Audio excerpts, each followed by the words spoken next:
Welcome नाज़रीन, में television पे ज्वाइन किया सीनियर रहनुमा सीनियर सियासतदान पाकिस्तान पीपल्स पार्टी से उनका ताल्लुक है मोहतरम जनाब सरदार नज़ाकत साहब मेरे साथ हैं। सरदार साहब, फैसला तो पार्लियामेंट को करना है, अलहदा इलेक्शन या एक साथ इलेक्शन, यह फैसला तो पार्लियामेंट का है और पार्लियामेंट को हमेशा, चाहे इससे पहले दौर हो 4 साल, उस टाइम भी पार्लियामेंट मजबूत नहीं हुई। पार्लियामेंट एक कमज़ोर इदारा, पूरी दुनिया के अंदर पार्लियामेंट ही फैसला करती है और पार्लियामेंट को ही अख्तियार है आइन साजी का, कानून साजी का।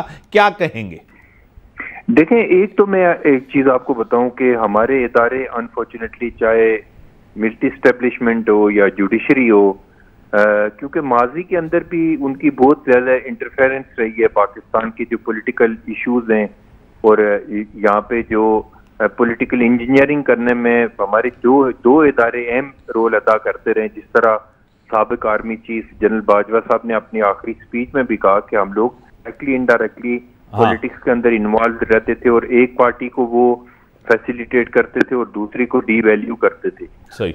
लेकिन आपकी बात 100% मैं मानता हूँ कि पूरी दुनिया में जो अवाम के नुमाइंदे होते हैं, अवाम की जो पार्लियामेंट होती है और जो डेमोक्रेसी होती है, उसके ऊपर बिलीव करके वो फैसले करते हैं। लेकिन आज भी देखें ना, जो चीज जिस तरह पाकिस्तान पार्टी के चेयरमैन बिलावल भुट्टो जरदारी साहब ने असेंबली के फ्लोर पे खड़े होकर कहा कि आप मुझे ये बताएं कि कौन से आइन में लिखा हुआ कि सुप्रीम कोर्ट डैम बनाएगा। सही। कौन से, अच्छा आप मुझे ये बता दें कि आज के चीफ जस्टिस साहब मेरे लिए बहुत काबिल एहतराम मौलाना बंदियार साहब, आप मुझे कोई बंदा बता दे, कोई वी शोर आदमी पाकिस्तान का बता दे जो पाकिस्तान का आइन के बारे में जानता हो कि कौन सा आइन चीफ जस्टिस पाकिस्तान को सालिसी के किरदार की इजाजत देता है। उसका काम तो जजों के रिमार्क नहीं बोलने चाहिए, बल्कि जजों के फैसले बोलने चाहिए। तो मैं ये समझता हूँ कि पार्लियामेंट एक सुप्रीम इदारा है। पाकिस्तान की पार्लियामेंट को आर्मी चीफ ने कहा था कि हम ए पॉलिटिकल हो रहे हैं, इसी तरह जुडिशरी को भी ये पॉलिटिकल होने की जरूरत है। और मैं उम्मीद करता हूं कि जिस तरह रेजिस्टेंट चीफ जस्टिस पाकिस्तान को देखने को मिला है, मैं उम्मीद करता हूं कि आने वाले जो जितने चीफ जस्टिस साहिबान होंगे वो अपने लिए एक प्रिंसिपल सेट करेंगे कि हम पाकिस्तान की पॉलिटिक्स में डायरेक्ट और इनडायरेक्ट इन्वॉल्व नहीं होंगे और किसी एक पार्टी को फैसिलिटेट नहीं करेंगे। सर, आप सही आपने कहा, पार्लियामेंट की बालादस्ती, मैं अपने मुल्क की बात करूंगी, पार्लियामेंट की बालादस्ती होनी चाहिए, लेकिन बदकिस्मती से हमारे मुल्क के अंदर पार्लियामेंट की बालादस्ती तो नहीं हुई। नजरिया ज़रूरत आपके सामने है, नजरिया ज़रूरत किसने दिया और किन को मिला? आपको खुद पता है किस हालात में मिला, आपको ये भी पता है।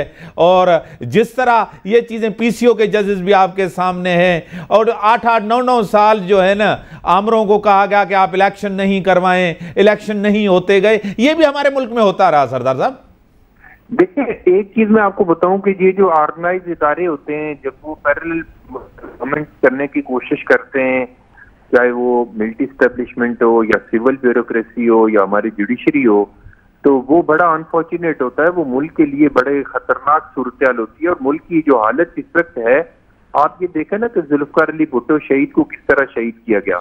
वो जुडिशरी आज पूरी दुनिया में पाकिस्तान की जुडिशरी का तमाशा बना हुआ है कि जुल्फकार अली भुट्टो शहीद को जिस तरह शहीद किया गया, और एक जनरल आमिर के कहने पे जुडिशरी ने उसका टूल बन के ज़ियाउल हक के कहने पे जुल्फकार अली भुट्टो को शहीद किया। तो हमारे इदारों की कोई शानदार मिसाल तो नहीं है पूरी दुनिया में। आज देखें ना, पाकिस्तान की पॉलिटिक्स के ऊपर या पाकिस्तान की हुकूमत के ऊपर या पाकिस्तान के इदारों के ऊपर पूरी दुनिया बिलीव क्यों नहीं कर रही?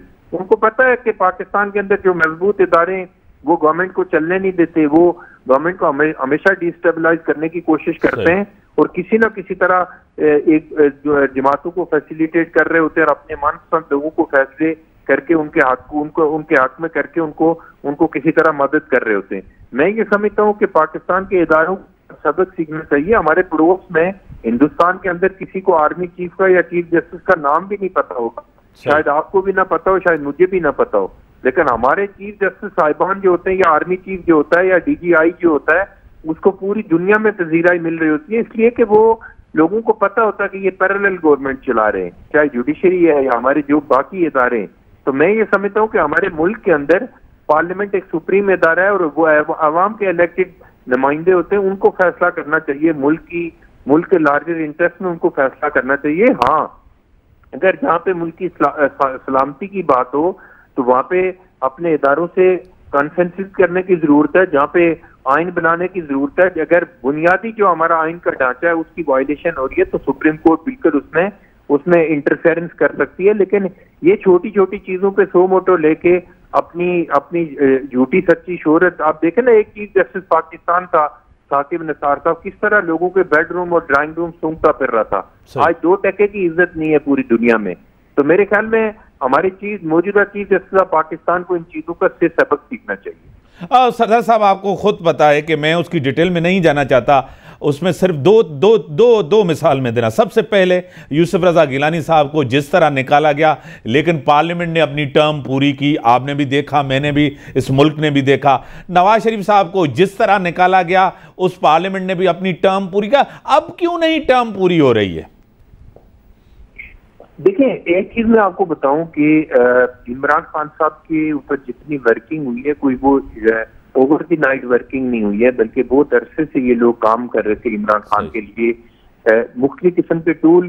तो मैं ये समझता हूँ कि पाकिस्तान के अंदर इस वक्त पाकिस्तान के तमाम इदारों को अपनी पार्लियामेंट को स्ट्रेंथन करने की जरूरत है और हर एक आदमी अपने अपने डोमेन में रह के काम करें। देखें, जब पाकिस्तान पीपल्स पार्टी के ऊपर ये एलिगेशन था कि Pakistan peoples party establishment party है, हम एंटी एस्टेब्लिशमेंट पार्टी नहीं थे, बल्कि हम ये कहते थे कि पाकिस्तान की एस्टेब्लिशमेंट अपने जो डोमेन है, जो आइन में राह मुतय्यन है उनके लिए, वो उसके अंदर रह के काम करें। आज हम सुप्रीम कोर्ट के इदारे के ऊपर जब हम क्रिटिसिज्म करते हैं, तो जब वो अपनी हुदूद से तजावज करेंगे, अपनी जो आइन के अंदर राह मुतय्यन है उससे अगर बाहर निकलेंगे, अपने डोमेन से बाहर निकलेंगे, तो पाकिस्तान पीपल्स पार्टी का टॉप टू बॉटम हम लोग उनके ऊपर बात करेंगे। तो मैं समझता हूँ कि आने वाले जो चीफ जस्टिस पाकिस्तान है, उनको एक चीज समझने की जरूरत है कि पाकिस्तान के अंदर किसी का टूल बनने की जरूरत नहीं है। ये तो बंदियाल साहब कल चले जाएंगे, लेकिन कम से कम उनको एक मिसाल ऐसी सेट करके जानी चाहिए कि आने वाले चीफ जस्टिस को भी ये पता चले कि पाकिस्तान के अंदर जो जुडिशरी है हमारी, वो लॉ के मुताबिक काम कर रही है, ना कि सिर्फ नापसंद कभी सास के कहने पे, कभी बहू के कहने पे, कभी बेटी के कहने पे फैसले ना करें, बल्कि आए कानून के मुताबिक फैसले करें। सर, ऑडियो आज लीक का ये सिलसिला आज का नहीं है, पुराना सिलसिला चल रहा है।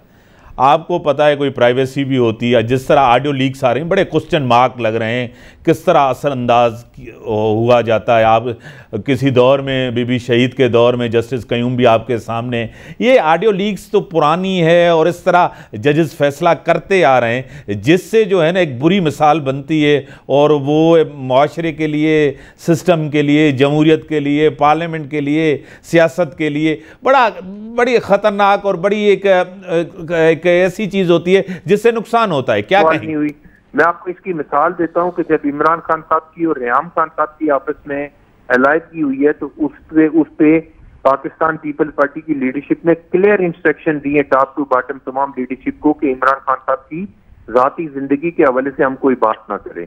हम क्योंकि तरबियत याफ्ता लोग हैं, हम जुल्फकार अली भुट्टो शहीद और मोहतरमा बेनजीर भुट्टो शहीद के जियाले, आसिफ अली जरदारी साहब के हम प्यारे, और हम ये सोचते हैं कि हम किसी की जाती जिंदगी के हवाले से वीडियो बनाने के सख्त खिलाफ हैं, ऑडियो बनाने के खिलाफ हैं। हम ये समझते हैं कि पॉलिटिक्स को पॉलिटिक्स की तरह होना चाहिए, क्योंकि माजी के अंदर जिस तरह पीपल्स पार्टी विक्टिमाइज हुई है, आज बाकी लोग हो रहे हैं। हम इस चीज पे खुश नहीं हो रहे। हम ये समझते हैं कि ये ऑडियो वीडियोस की रिकॉर्डिंग, ये सारी चीजें, लोगों की प्राइवेसी, ये चीजें बंद होनी चाहिए और ये लोगों की जाती जिंदगियों के, लोगों की बेडरूम के अंदर झांकना बंद होना चाहिए। पाकिस्तान को पूरी दुनिया के साथ कंपटीशन में चलना है, कम्पीट करके चलना है, तो हमें मुल्क के लार्जर इंटरेस्ट को सोचना है। हमें इस चीज से कोई सरोकार नहीं है कि इमरान खान साहब की कितनी बेटियां हैं, वो उनको डिक्लेयर करते हैं नहीं करते, वो किसके साथ जाते हैं, वो किसके साथ बैठती है, उनकी जाती जिंदगी है। हमें इमरान खान साहब की पॉलिटिक्स से 100 इख्तिलाफात हैं, लेकिन पाकिस्तान पीपल्स पार्टी का एक लीडर आप मुझे नहीं बता सकते कि जिसने किसी की जाती जिंदगी के ऊपर बात की हो, क्योंकि हमें चेयरमैन साहब की क्लियर इंस्ट्रक्शन है कि हमने किसी की जाती जिंदगी के ऊपर कोई बात नहीं करनी। हम जाती जिंदगी को अलग रख के सियासत करते हैं, हम सबका जाती तौर पे एहतराम करते हैं, लेकिन मैं ये समझता हूँ कि पाकिस्तान के जो अदलिया के ऊपर इस वक्त सबसे बड़ी भारी जिम्मेदारी आयद होती है, कि अदलिया ए पॉलिटिकल हो जाए, ताकि जिस तरह हमारी स्टैब्लिशमेंट ए पॉलिटिकल हुई है और उसका एहतराम, उसकी इज्जत पूरी दुनिया की नजरों में बेहतर हुई है, इसी तरह जुडिशरी के ऊपर जो कलंक का टीका लगा हुआ है, चाहे जुल्फकार अली भुट्टो की शहादत का है, चाहे और जितने फैसले आए, जो इफ्तिखार चौधरी ने जो पसंद नापसंद के फैसले किए हैं, जो साकिब निसार ने जो फैसले किए, जो डैम फंड में करप्शन हुई,